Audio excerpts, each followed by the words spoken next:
Olá, Ranita. Tô aqui só esperando a Ioná chegar pra gente começar. Ela tá mandando mensagem aqui.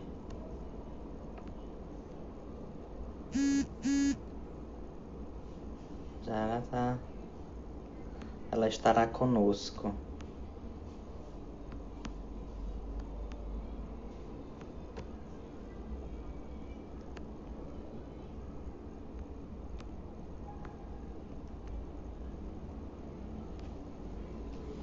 Deixa eu ver. Aqui já tá a Ioná. Ioná, vou te chamar agora pra gente conversar.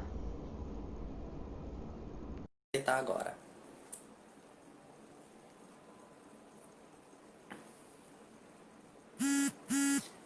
Primeira vez que tu consegue assistir, Hannah, e porque a gente mudou a data. Já eu explico por que foi que a gente.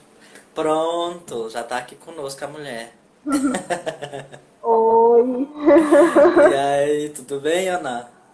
tudo. Só tu mesmo pra me botar bem aqui. Que bom, fico Ah, feliz. Tá movimentando esse povo nesse período de pandemia. A Hannah tá falando aqui que é a primeira vez que consegue assistir em tempo real. E deixa eu explicar então por que a Hannah tá assistindo em tempo real hoje. E isso tem muito a ver mais com a nossa convidada do que comigo, né? Pra vocês verem tanto que essa pessoa tem poder, ela você. conseguiu mudar a live que era, geralmente são as quartas-feiras, para hoje, né? Então a gente está fazendo essa live hoje em um dia especial. Ela geralmente acontece às quartas-feiras, mas hoje a gente, excepcionalmente está fazendo na quinta-feira porque a nossa convidada tinha compromisso ontem. Então a gente resolveu trazer para hoje. Então, primeiro, Ioná, obrigado por ter aceito o convite e boa noite para você aí nessa conexão Rio de Janeiro a Sailândia. Pô, não é? Eu que agradeço. Estou aqui, espero contribuir nesse momento do Prós em Movimento. Eu já vi que já passou muita gente massa aqui. Já tive muitos convidados e convidadas, foram quartas-feiras bem animadas. Enfim, conversa. Geralmente as pessoas quando são convidadas para entrevistas, elas associam a ideia de perguntas muito difíceis, que na verdade a ideia do Prosa em Movimento é mais a gente conhecer a pessoa do que o que ela faz, por exemplo, né? Claro, a gente vai falar um pouquinho sobre o fazer diário, mas a ideia é a gente falar sobre a vida. Eu até brinquei quando a gente estava conversando sobre a vida da gente, né? Não a das outras pessoas, a da gente, que Importante. importante frisar esse detalhe. Então, Importante. para a gente começar essa nossa conversa, é, eu queria começar com uma pergunta de agora e depois a gente vai voltando no tempo. Vamos saber de onde é que vem, como é que surgiu, onde é que nasceu. Mas a primeira coisa que eu queria perguntar é como é que tu consegue dar conta de tanta coisa. Quando eu fui ver, assim, fazendo uma pesquisa sobre a quantidade de coisas que tu faz, eu fiquei misericórdia. Como é que ela consegue fazer tudo isso? Fala um pouquinho pra gente como que é essa rotina aí, se desdobrar em várias mulheres para conseguir dar conta das atividades. Foi meio um trabalho que o centro acabou, o Centro de Defesa, que é o local onde eu trabalho. Eu fui praticamente criada. Acabou trazendo assim, foi bem natural isso. Hoje, quando eu não estou nessa rotina, eu já fico assim, pensando que eu não estou fazendo muita coisa. E aí eu gosto muito de aprender, eu gosto muito de ser desafiada. E o centro ele me desafia muito, nesse sentido, me tira muito da zona de conforto. Então, quando eu penso que eu estou aqui quietinha no meu canto, ele vai lá me dar uns tapas, né? Vamos fazer de outro jeito. E aí eu fui me acostumando com isso, né? Então, hoje eu faço realmente mil e uma o pessoal fala que eu sou uma utilidade. Então, eu vou tentando me enveredar por aquilo que eu gosto de fazer também. Eu não faço nada por obrigação, é tudo muito por gostar, também por prazer. Então, eu danço porque eu amo dançar. Eu estudei educação física por conta da dança, aí de repente eu saí da educação física, agora eu estou na pedagogia, estudando pedagogia, por conta também do centro que me jogou numa outra área. Aí agora eu mexo com comunicação também, que eu não sei muita coisa, mas não vou estudar comunicação, não vou fazer nada, eu não dou conta.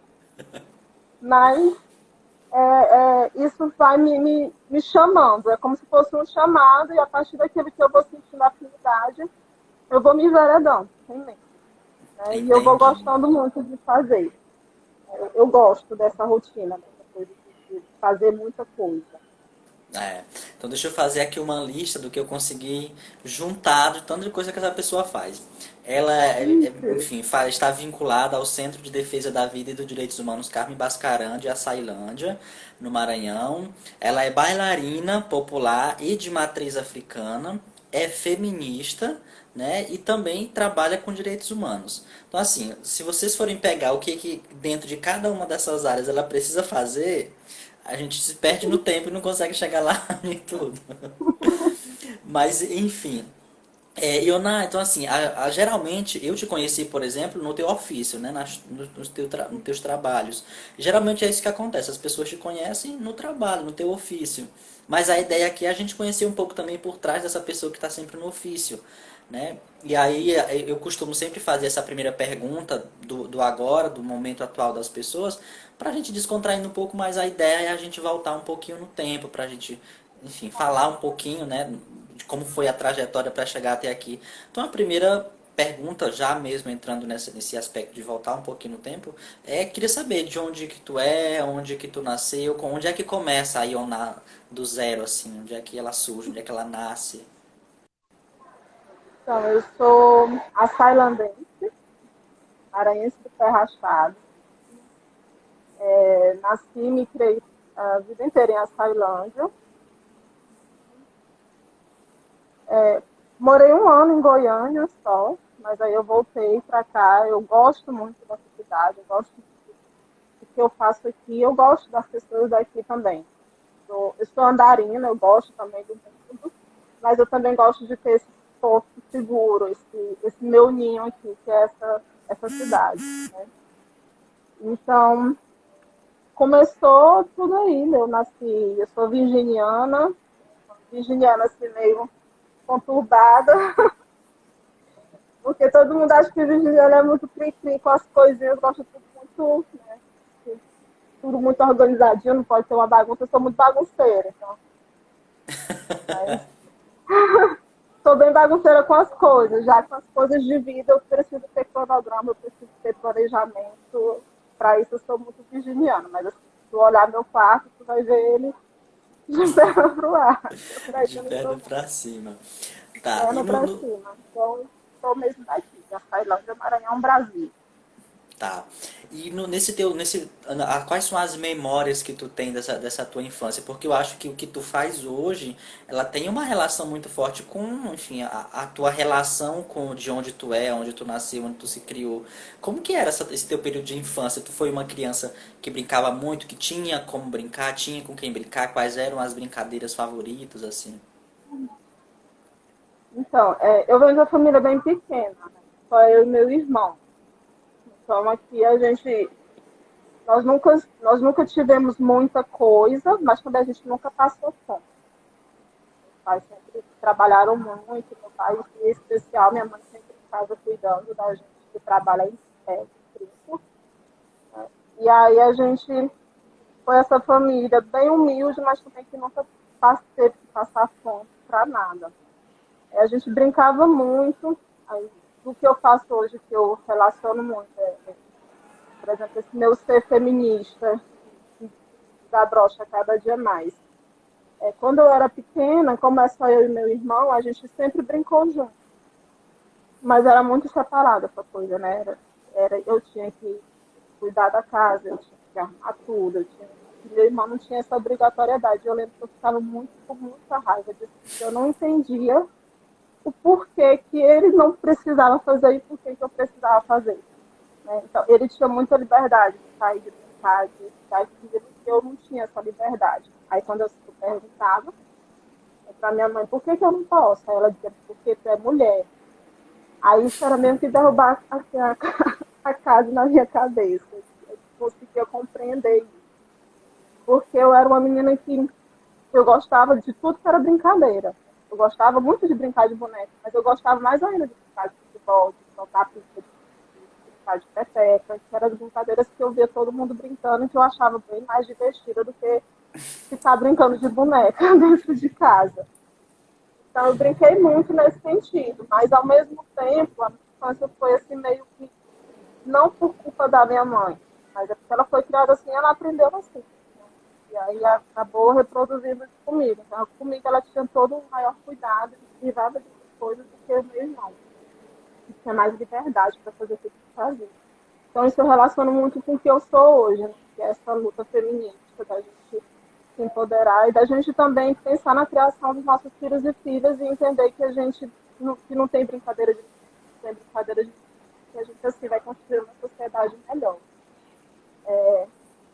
E aí eu não gostava de dançar, porque eu não sabia dançar de jeito nenhum. Então, assim, quem é artista, ou você nasce com o dom, que a maioria dos artistas nascem com o dom, ou você trabalha muito para você adquirir esse dom. Então, na época, eu comecei a dançar por insistência de uma prima minha. Então, o Centro de Defesa tinha aulas de dança há muito tempo, né? E eram muito famosas aqui na cidade, todo mundo participava, todo mundo gostava, todo mundo queria muito estar. E minha prima me chamava muito, Ana, vamos lá no centro fazer aula. E aí foi um período da minha infância bem grande. A partir dos 12 anos eu entrei no Centro de Defesa nas aulas de dança. E aí, com esse convite dela, eu acabei indo por cansaço, porque ela me insistiu tanto, eu disse, eu vou porque você está insistindo demais, eu vou contigo, mas depois eu não vou mais. Porque eu não sabia dançar de fato, eu não tinha coordenação motora, não tinha ritmo de chamada. E vocês perguntaram a minha história para o professor, que é meu professor até hoje, né? Mestre, que é o Marcelo, ele vai contar e ele conta essa história por conta de lugar. E aí, a partir de então, aquilo virou também um hobby, também, uma brincadeira, né? Eu comecei brincando de dançar. E aí minha prima saiu, ela não ficou um mês. E aí eu continuei. Também fez muito parte da minha infância, essa história, essa trajetória da pré-adolescência, até eu entender que eu queria também dançar profissionalmente, eu queria me profissionalizar nisso. Né? Então, assim, a minha infância foi muito regada dessas coisas que algumas coisas que eu falo que não foi eu que escolhi, foi que me escolheram. Então, eu não sabia dançar de jeito nenhum, mas é como se a dança tivesse me escolhido. E aí eu decidi, então, disse, não, então eu vou dançar. E aí eu estudei muito, eu ensaiava mais que todo mundo, eu ficava mais que todo mundo, porque eu não tinha o talento, eu tinha a determinação. Então eu precisava, né, correr atrás do meu prejuízo. E é muito disso. E foi uma infância assim, bem amorosa, uma família muito bacana, humilde, mas também assim, sempre nunca faltou amor. Eu morei uma boa parte da minha infância na roça, eu sou descendente indígena, e aí na roça eu lembro disso, eu lembro que era bem próximo de alguns aldeias, também. Tinha uma terrinha, perto de quem é de Açailândia sabe, assim, macaco assado. Tem uma parte ali perto da reta que você chama de macaco assado, não sei o que, era pro rumo dali. Então, eu morei também uma boa parte, né, da minha infância, antes de começar a estudar, na escola formal mesmo, eu já fui com 6, 7 anos de idade, por aí. Antes disso, eu morava na roça. Olha, ouvindo tu falar isso de que tu conseguiu dançar pela determinação, eu sinto um certo alívio, porque eu sou a pessoa mais difícil, mais péssima do mundo para dançar. Então, eu sinto uma esperança Foi, nascendo aqui, tudo ó. bem. Tá vendo? Mas aí eu só Essas prova. conversas também servem como terapia. Motivação. Motivacional. Eu sinto a esperança que se eu começar a dança eu aprendo. Eu sou determinado. Eu consigo. É estudar, tem que, Quem não nasce com talento tem que vai correr atrás do prejuízo. do prejuízo. É isso. Mas É, e aí tu falou de um ponto que é o centro de defesa. Né, que eu acho que esse se torna um grande divisor de águas na tua vida. E aí tu falou já desse início, que quando tu começa a dançar, eu queria que tu falasse um pouquinho como é que foi o teu desenvolvimento dentro do centro de defesa. Né? Como é que começa esse convite para trabalhar, de onde é que surge, como é que tu, porque eu sei que tu entrou pela questão da dança, né? Mas como é que tu se desenvolve o restante dentro do centro de defesa?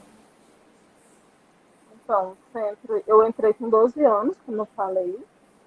Hoje eu tenho 31, então, desde os 12 anos de idade, a metade da minha vida, eu estou dentro do centro de defesa. Especificamente nas aulas de dança. O centro sempre ofereceu aula de dança, teatro, capoeira, como maneira de chamar os adolescentes e as crianças para participar das suas atividades. E aí, dentro do centro, o centro não é uma escola de dança, uma escola de teatro, não é uma escola de capoeira, mas eu acabo desenvolvendo também esse papel para os profissionais que vão saindo de lá, né, que vão se apaixonando pela arte também. E o centro valoriza muito isso. Mas aí, dentro das aulas de dança, de teatro e capoeira, todo mês, até hoje a gente mantém essa metodologia, tem uma coisa chamada formação cidadã, que nada mais é do que falar sobre direitos humanos. Então, todo mês tinha uma oficina com alguém que ia falar sobre direitos humanos com a gente. E a partir disso eu fui entendendo o que era esse negócio de direitos humanos e comecei a questionar mais. Então, realmente, o centro foi um divisor de águas assim, na minha vida, foi o que despertou, foi o que me fez aflorar muita coisa. Então, na dança propriamente falando, eu era muito tímida, eu não conseguia, na escola eu tinha muita dificuldade de me relacionar com qualquer pessoa, de falar, de apresentar os trabalhos, então a dança desenvolveu muito essa questão. E aí eu fui tendo muitos conhecimentos dentro do centro. Depois de um tempo, com as nossas turmas, que lá no centro tinha as turmas dos adolescentes, depois, quando você passava dos 18, você já não podia ficar mais no projeto. Aí foi criada uma turma para essas pessoas acima de 18 anos que não queriam largar o centro de jeito nenhum, que era o meu caso.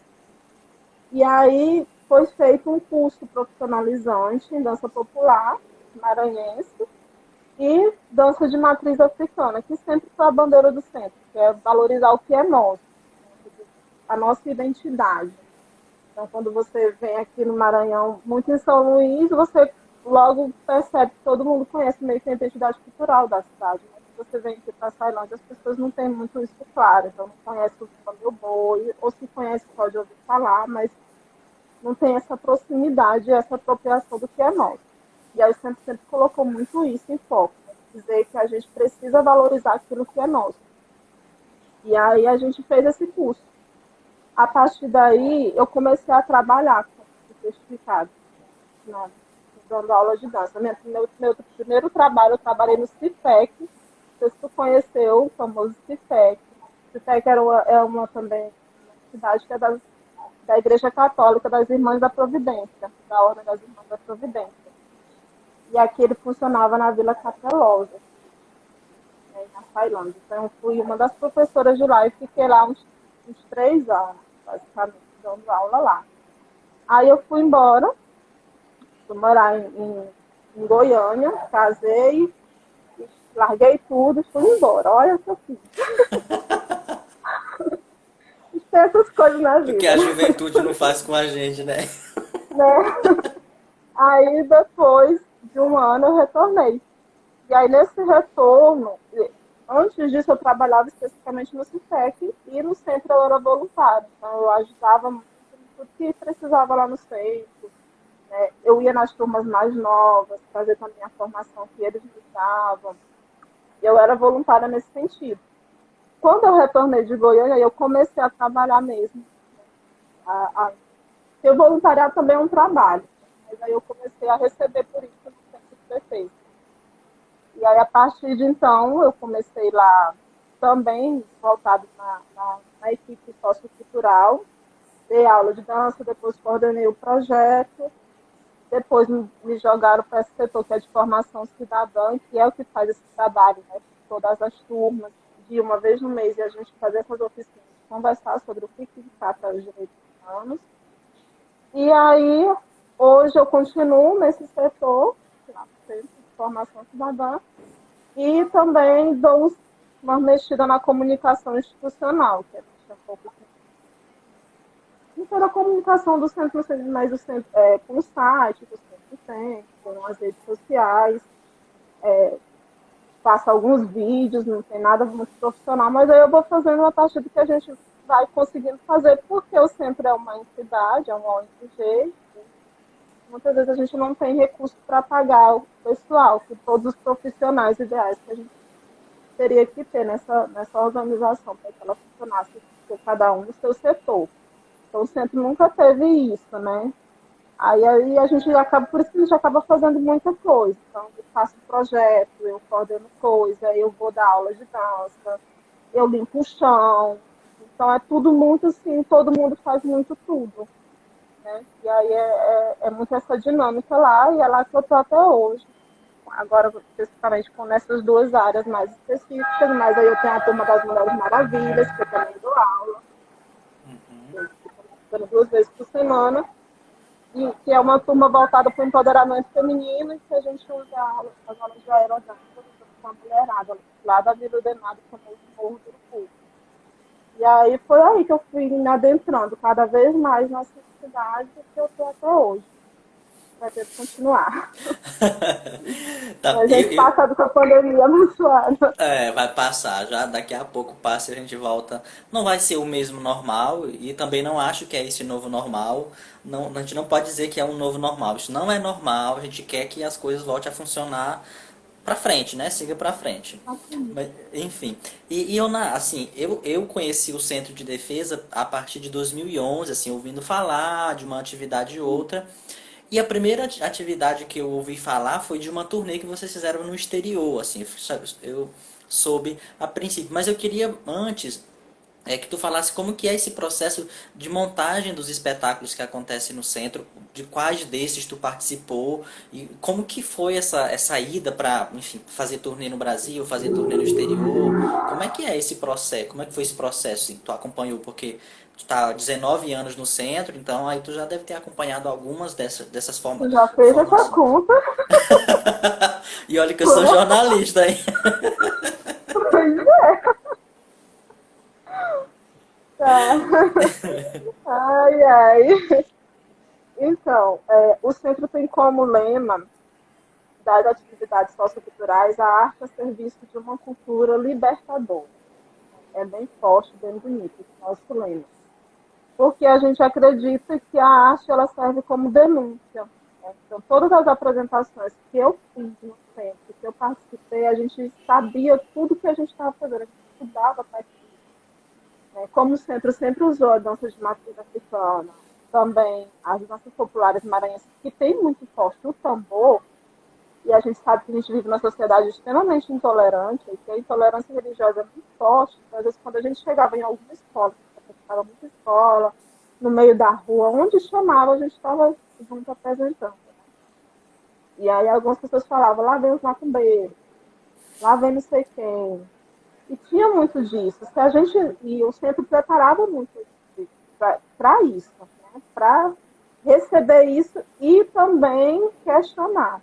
Então, o Marcelo preparava muito bem essas aulas, sempre. Então, se a gente fosse fazer uma coreografia, aquela coreografia ela tinha um sentido. Sempre teve um Só para sentido. deixar um detalhe, esse Marcelo que tu fala é o Marcelo Grangeiro? É o Marcelo Granger. Isso. Tá. É o Marcelo Granger, que foi por grande tempo, né, professor das turmas de dança do centro.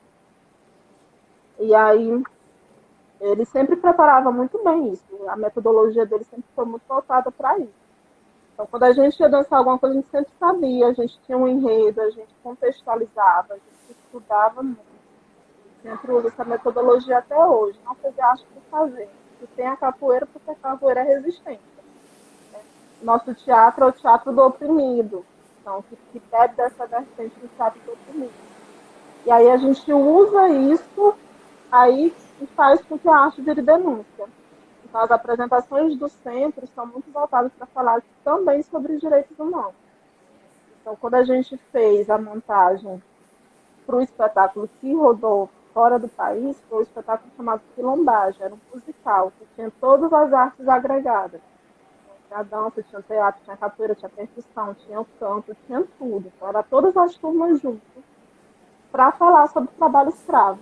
Então, era um espetáculo dividido em 2 atos, que tratava da escravidão antiga e, posteriormente, da escravidão contemporânea, que é a principal bandeira do centro até hoje, a Olímpica Baixa do Trabalho Escravo. E aí a gente usou esse espetáculo para fazer uma turnê no Brasil, a gente rodou alguns estados, e na Espanha a gente rodou mais de 10 cidades na Espanha, em torno de 22 dias, mais ou menos. Cada dia era uma cidade diferente, a gente saía apresentando o espetáculo lá. Fora esse, a gente também fez um que foi só de teatro, chamado Josinho, que falava da vida do Padre Josinho, do Padre Josinho. Então, o espetáculo era Josinho das Águas da Terra de lá. Também rodou muitos estados aqui do Brasil, né, para falar sobre essa questão da luta pela terra. E assim a gente vai trazendo até hoje. Né? Eu participo hoje ainda do grupo Assistirei, que foi fundado desde essa época, junto com o Marcelo, que é o grupo de adultos de dança, e que hoje, por exemplo, hoje a gente tem um espetáculo chamado Na Gira do Mundo, que trata sobre a questão da intolerância religiosa. E aí todas as apresentações do centro, elas veredam por essa coisa dos direitos humanos, de tratar, né, as temáticas relacionadas aos direitos humanos de forma artística, porque a arte ela chega melhor. Né? Às vezes você falando, as pessoas não conseguem compreender muito, mas está numa peça de teatro, está numa dança, está em uma outra forma artística de se expressar, chega melhor no público. Então, a gente usa muito isso. Tá? O grupo de teatro hoje do Centro de Dança da Arte, eles também fizeram uma sobre o trabalho escravo no passado, fizeram uma sobre a luz do coração de crianças e adolescentes, e apresentaram quase todas as escolas aqui de Açailândia como formação, era formação para a meninada, os adolescentes. Então, a gente bebe muito dessa fonte, entendeu? Que a arte ela vem a serviço dessa cultura libertadora. Entendi. É muito legal. Eu assisti esse último espetáculo que tu falou na Gira do Mundo lá na UFMA de Imperatriz. É um espetáculo assim arrepiante, né? Que vocês trazem os orixás, é uma coisa muito Sim. bonita.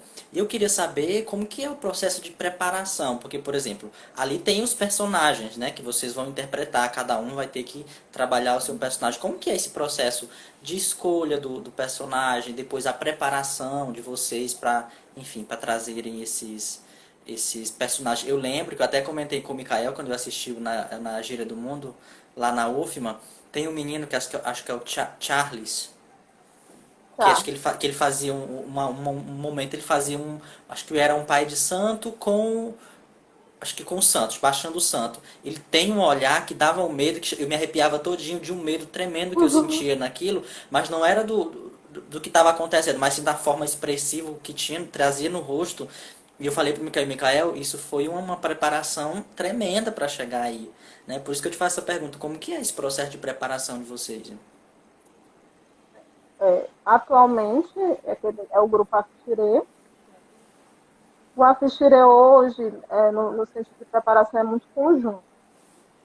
Por exemplo, na Gira do Mundo, ele foi escrito pelo Chico Cruz, que escreveu aquele espetáculo, né? E nos presenteou com ele, que a gente é apaixonado. Todo mundo do Afixire é louco por aquele espetáculo, pela energia que ele tem, que ele transborda assim, da gente.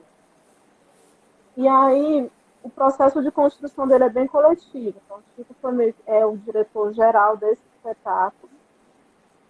E dentro do espetáculo tem algumas pessoas que são as mais que estão desde o início da fundação, que é eu, a Leidiane e Charles, e a gente fica mais nesse processo de construção coreográfica. Então, e aí a gente divide muito. Primeiro a gente vai coreografar o espetáculo. Então, a gente vai montar o que a gente consegue montar de dança juntos e juntas, e que cada um consegue contribuir. Eu falo assim, eu, a Leisiane e Charles, mas é porque a gente fica mais à frente organizando, mas todo mundo contribui, todo mundo ajuda, né, nesse sentido, ainda mais naquele espetáculo que tem alguns momentos que é solo, por exemplo, na hora dos orixás, são coreografias individuais, cada um com a sua. Né? E é um espetáculo muito bacana, porque a gente também contou com a direção de um bailarino, professor, chamado Arismar Doté Júnior. O Arismar, ele é do Balé Folclórico da Bahia, né? Bailarino e coreógrafo da Daniela Mestre. Ele veio dar uma oficina para a gente e aí acabou adotando o grupo. Acabou adotando, foi assim, um presente divino, assim, parece que o espetáculo chamou. Para esse espetáculo em específico, que trata da questão da intolerância religiosa, mas ele bebe da fonte do terreiro Filhos e Filhas do Oriente Maior, que é o maior terreiro que tem aqui em Açailândia, que é o das Ciganas Azuleia, que é bastante conhecido, que eu já ouvi falar, que ela é muito conhecida, então a gente bebe da fonte de lá. Dentro do terreiro das Azuleia, existem algumas diferenças, que é um terreiro que ele é muito, que usa muito a questão do sincretismo religioso. Então, lá tem os orixás, lá tem as pombagiras, lá tem a mesa branca do espiritismo, então tem muita coisa junta. Para a gente fazer esse espetáculo, a gente teve que se apropriar disso também. Então, a gente teve que ir lá no terreiro, fazer pesquisa de campo, isso é extremamente importante para a gente entender esse universo que a gente está tentando demonstrar e para que aconteça isso que aconteceu contigo. Para passar um pouco dessa verdade que a gente precisa passar para o público. Então, a gente foi lá, como era um espetáculo que tratava também dessa questão do terreiro, a gente pediu permissão do terreiro para a gente fazer o espetáculo, é importantíssimo isso, independente de qualquer religião, que as pessoas do grupo estejam, a gente respeita muito isso. Então, a gente foi, pediu permissão, fez esse estudo, fez essa pesquisa de campo, e a partir disso começamos a construção coreográfica do espetáculo inteiro. E aí, junto com a construção coreográfica, a gente também vai pegando a questão do condicionamento físico, que é preciso para poder dar conta da apresentação como um todo. A gira em torno de 45 minutos, mais ou menos, né? Então, a gente precisa ter um pouco de preparação física para não terminar, vocês não verem a gente com a língua para fora, né? Porque a gente estiver dançando, que aí não dá. Então, basicamente é isso. Então, tem um texto que é pensado pela pessoa, nesse caso foi o Chico. Hoje o Afixirê tem muito disso, é muito coletivo, tem um coreógrafo, como já teve anteriormente, quando era uma febre. Não tem mais isso.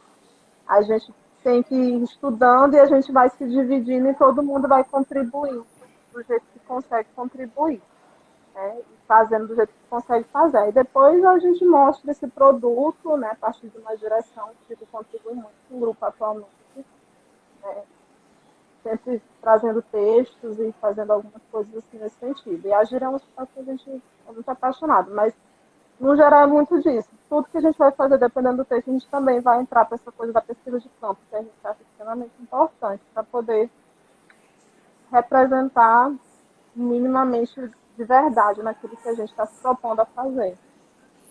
Entendi. E é muito bacana ver, porque quando a gente assiste, a gente vê de fato o sincronismo que tem, a precisão na execução dos detalhes do espetáculo, que mostra que de fato é bastante ensaio.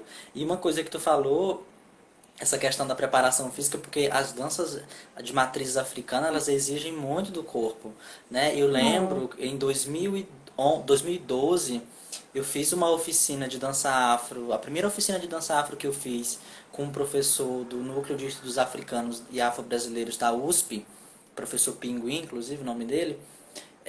Eu nunca tinha sentido dor no quadril, nunca, não sabia nem que a pessoa sentia dor no quadril. Eu terminei a oficina, aí fui pra casa normal, né? O sangue quente, não dava nada. Quando eu dormi, que eu fui acordar no outro dia, parece que tinha deslocado assim o quadril do corpo. Que ele, inclusive, ele explicava que a dança africana ela tem essa centralidade, né? Aqui no quadril, é no quadril a centralidade. E assim, eu no outro dia tinha a oficina, eu não aguentei fazer, porque, enfim, o negócio ficou deslocado aqui. E eu acho importante. Eu tenho um fascínio particular muito grande pelos espetáculos. Eu só assisti esse de vocês, assim, então, mas para mim foi um espetáculo incrível que vocês fizeram. E já que a gente falou desse processo de preparação e tal, agora, nesse momento, antes de entrar na pandemia, vocês estavam preparando o que em termos de atividade? Ou só continuar com as apresentações do Nagira no Mundo? Ou tinha alguma proposta para desenvolver ao longo desse ano? Então, a gente está continuando com a Giro, porque a gente acredita muito naquele espetáculo que quer rodar ainda bastante com ele. Só que aí, o Afixeira ele se divide em dois períodos, né? Esse de início de ano, desse primeiros 6 meses, a gente foca muito nessa questão da preparação física e estudo, e começa a estudar muita coisa para fazer novidade, porque também 99% do grupo participa das quadrilhas juninas. E aí, quando chega em junho, a gente precisa parar de vez do grupo, porque as pessoas precisam dar conta também dos seus trabalhos dentro das quadrilhas juninas. Então, além de dançarem lá, né, são coreógrafos das quadrilhas, são figurinistas, são diretores, são do corpo de baile, noivos, noivas, enfim. E a gente dá esse recesso nesse período por conta disso e trabalha assim. E no segundo semestre a gente pega mais um trabalho físico.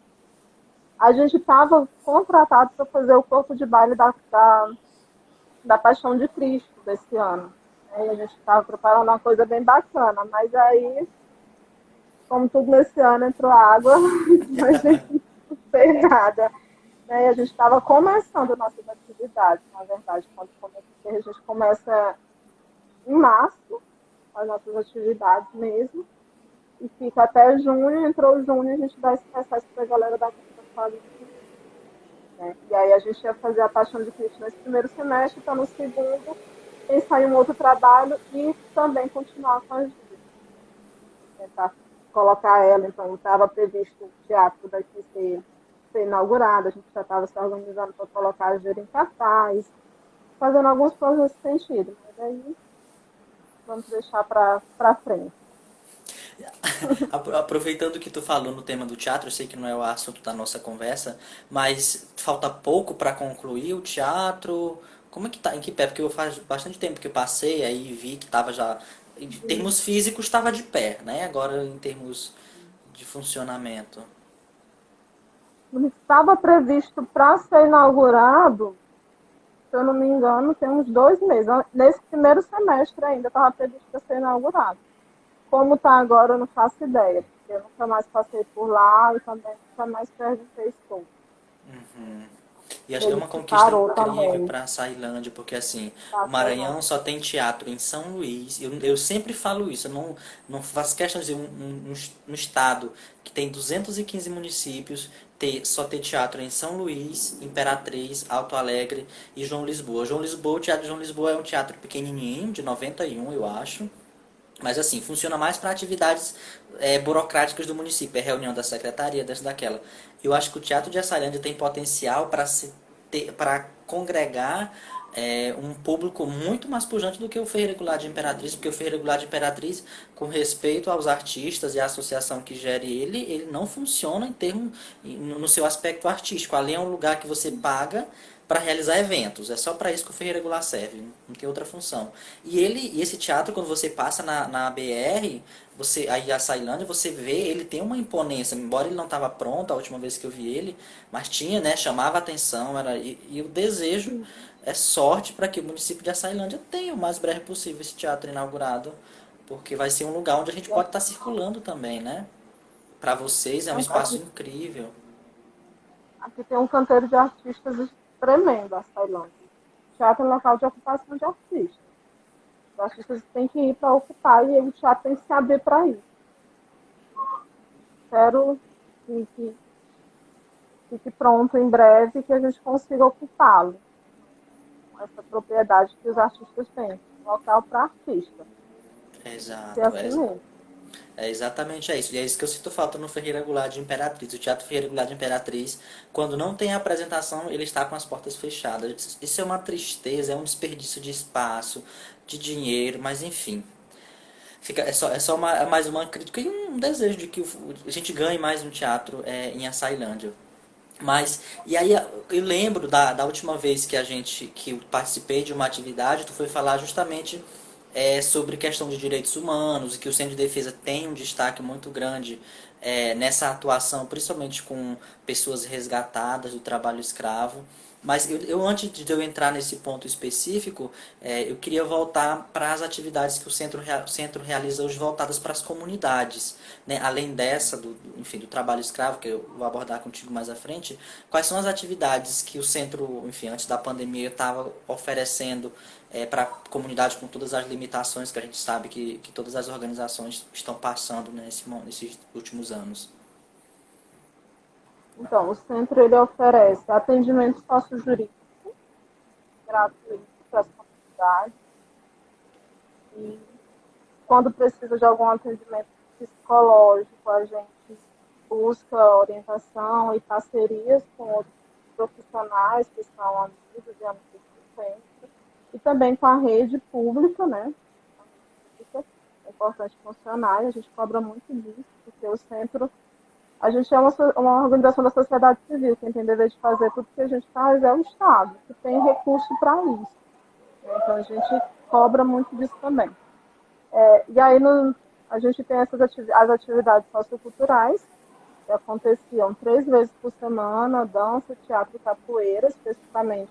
O centro tem um núcleo central, que é no centro da cidade, e 2 núcleos que ficam nos bairros. E aí o bairro é Vila Demar e Vila Bom Jardim.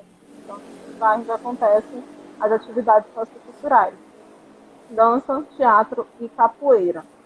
Além disso, tem a Turma das Mulheres Maravilhas, que aconteceu lá só na Vila Demar, porque é uma turma que nunca teve financiamento, né, e aí é voluntário, a gente faz esse trabalho, porque com um anseio das próprias mulheres do bairro que pediram muito a gente, como elas viam as crianças indo diariamente para o centro, elas perguntaram por que não tem atividade para a gente também, a gente precisa tanto.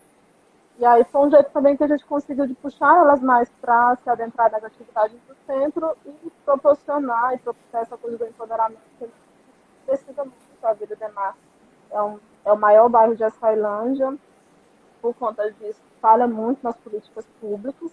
E como resposta a essa falha das políticas públicas, o nível de violência acaba crescendo bastante.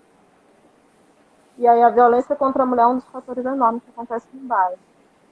Tem um feminicídio muito forte. E aí a gente tem esse trabalho também lá com as mulheres.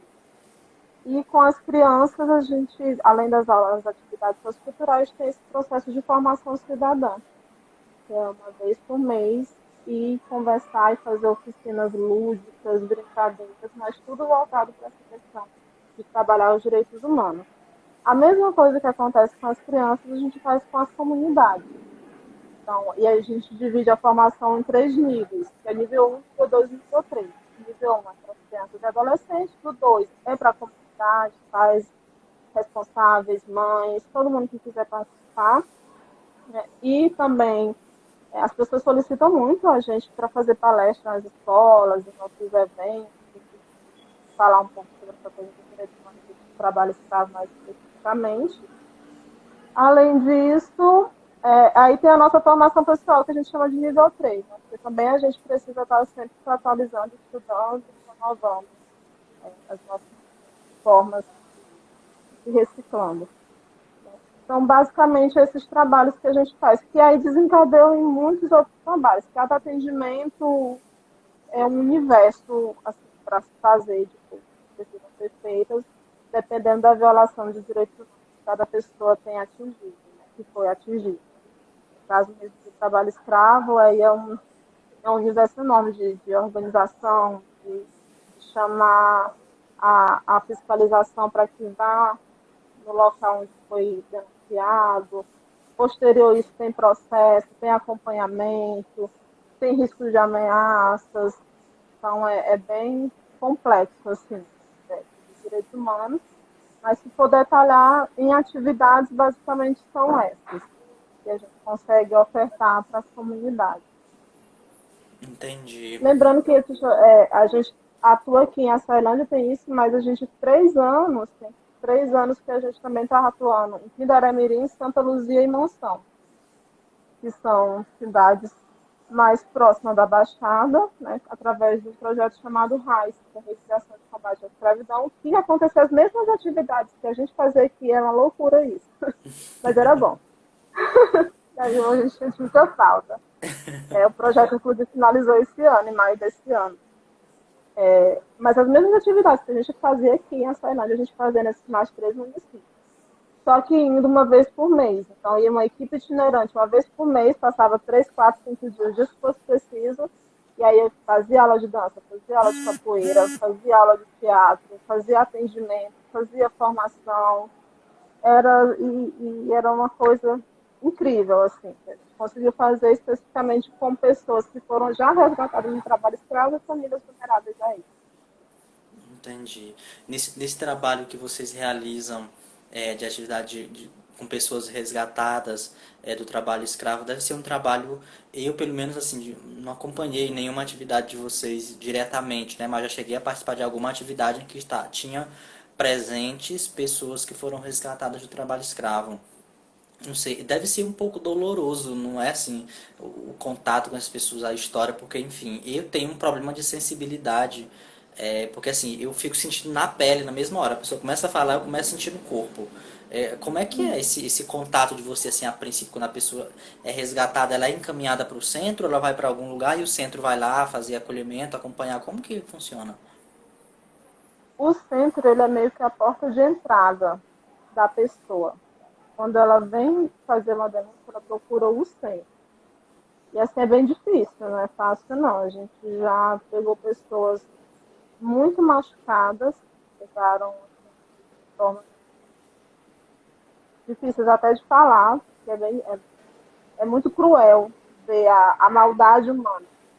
Né? Ser defensor de direitos humanos é muito isso. A gente fica de cara com as pessoas com a ruindade humana. A gente não entende como é que uma pessoa consegue fazer de uma outra pessoa escrava. Como é que uma pessoa consegue fazer o que fazem com outras pessoas, porque são outras pessoas. Né? Não é um objeto, não é um outro animal, que se ainda fosse com outro animal já era difícil de engolir, mas fazer isso com outra pessoa, com outro ser humano.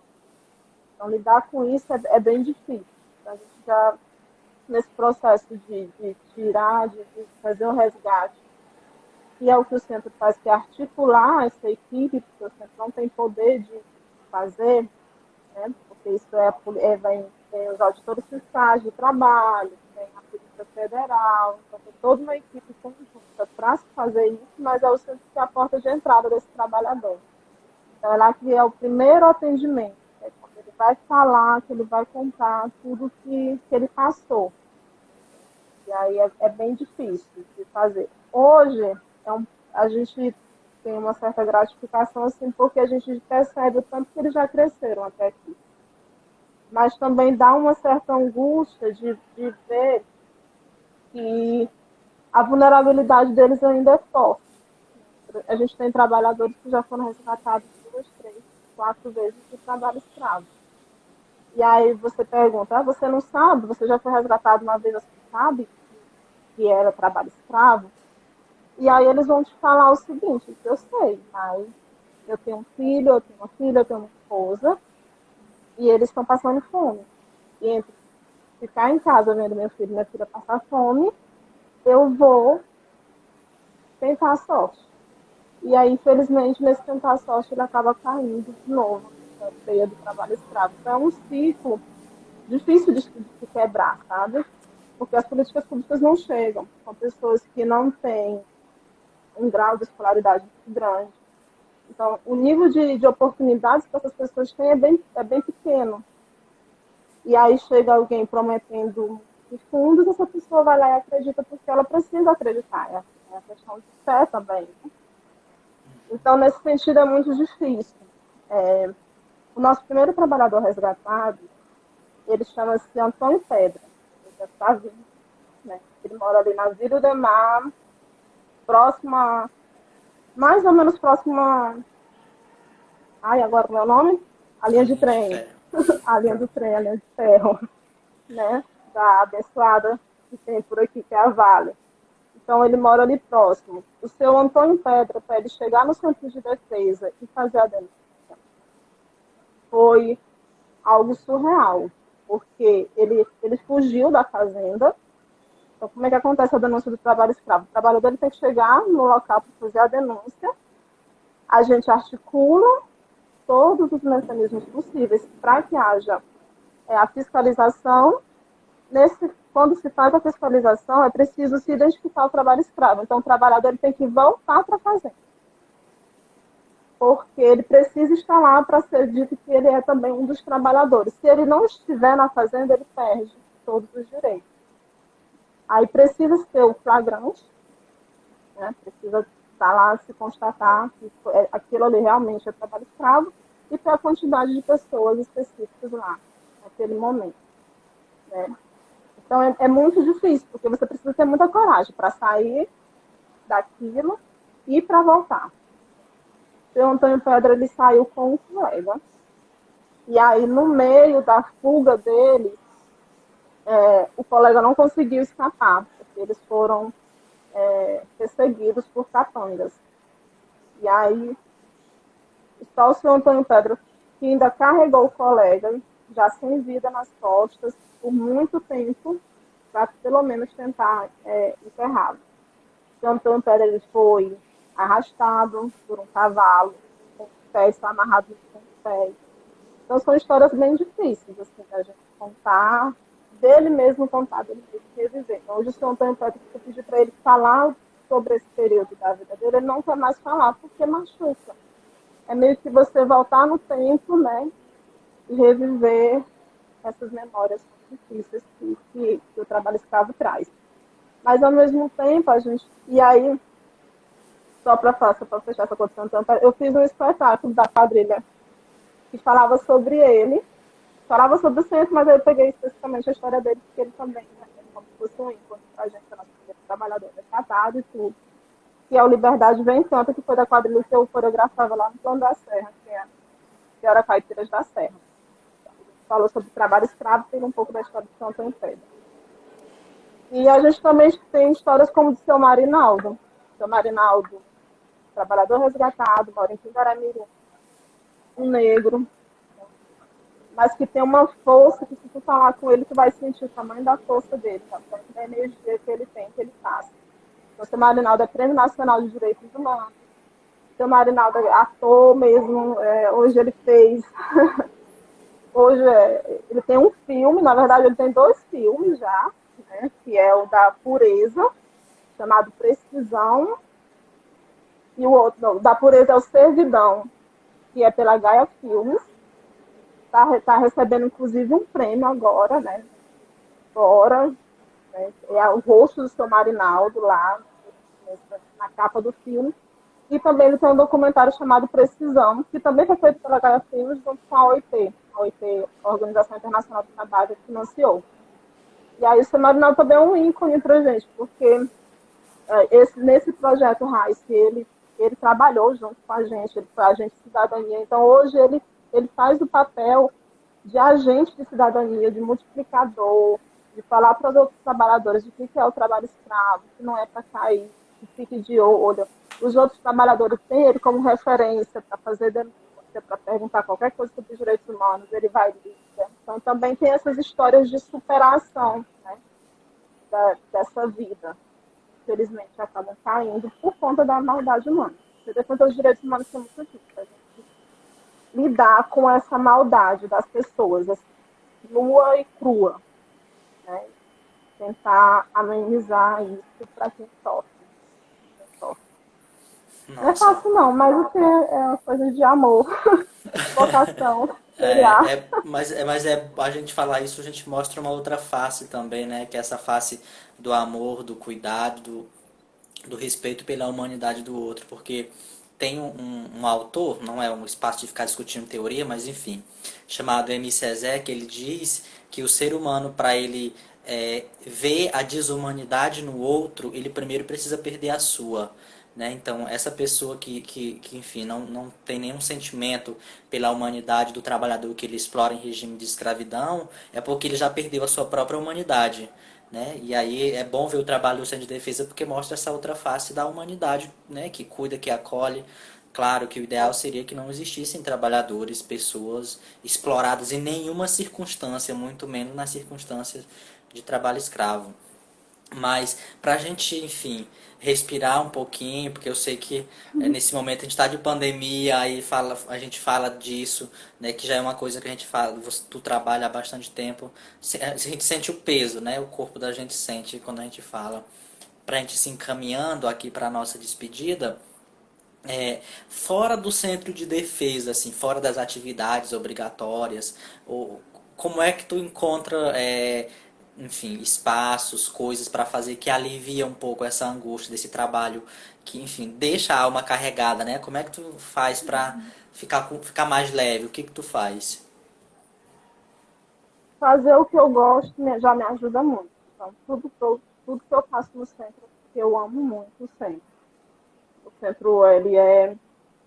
Meu pai teve um tempo, quando eu era adolescente, quando a gente fazia parte das turmas, teve uma reunião.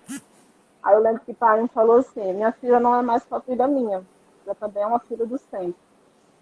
E aí isso ficou marcado assim na minha vida, porque eu amo muito aquilo ali que eu faço, isso já me ajuda assim a parecer um pouco a cabeça, né? Mas a dança me ajuda muito.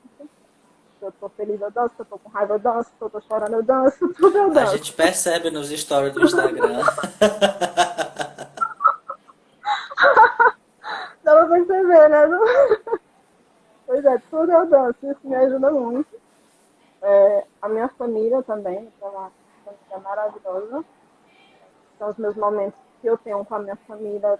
É muito importante para mim saber do apoio que eles têm, apesar das diferenças. Eu sou a diferentona da casa, eu sou a que reclama, eu sou a que tem pai com mãe que envolve todo mundo, dependendo daquilo que eu acredito ou não.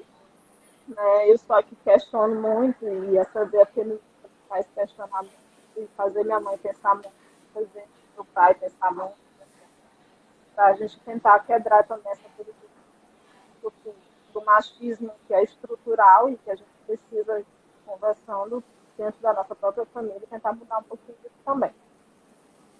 Então isso me ajuda muito e eu também tenho amigos assim, e amigas, irmãos, manas, que são maravilhosos, são minhas bases também, força. Quando eu preciso desconectar, eu sou muito disso. Então, atrás eu sou muito virginiana, são meus horários, por exemplo. Tem uma questão também de autocuidado, né? Então, eu trabalho e essa coisa de defesa de direitos humanos, quando está sem ser nesse período de pandemia, então a gente não tem meio horário, né? Então, o horário que chama, a gente tem que sair. De repente eu estou aqui, de repente eu tenho que estar em outro canto, e é só pegar a boroca e sai, e tira e torna onde tiver que dormir, como que tiver que comer, a gente não tem dessa coisa de ficar escolhendo. Mas aí quando é possível eu conseguir cronometrar meu tempo, também eu cronometro. Tem horário de almoço, eu tenho que dormir. Dormir faz parte do meu equilíbrio. Então, me ajuda. Eu durmo muito. Eu preciso dormir no meu horário de almoço. E depois das 10 eu boto o celular no silencioso e vou dormir. Não me incomode, a não ser que seja algo realmente sério e grave. As minhas manas já sabem, só é 12 horas. Ninguém mexe com ela mais não. Pelo amor de Deus, que ela não vai responder. Não. Então essas coisas me ajudam muito. Desconectar, viajar, entrar no mato, eu gosto muito. Então eu vou pegando algumas coisas assim para balancear com o peso que é ser defensora de direitos humanos, o peso que é, né, trabalhar com as pessoas que mais precisam. Então, É. eu vou tentando ter esse equilíbrio nesses momentos assim que eu tenho livres, assim, com amigos, com a família, no meu momento de descanso, né, no momento que eu como também, que comer faz parte do meu equilíbrio. Aí eu vou nutrindo essas coisas. Ô, Iona, nós temos 30 segundos, infelizmente terminar o nosso tempo. Eu queria te agradecer muito por essa conversa e brigadão. E as pessoas que estavam assistindo vai estar disponível daqui a pouco no meu Instagram, tá bom? Eu que Beijão. agradeço você. Cheiro, né? Se cuide. Tu também, brigadão. Daqui a pouco vai estar disponível, vocês podem compartilhar. Tá bom. Cheiro.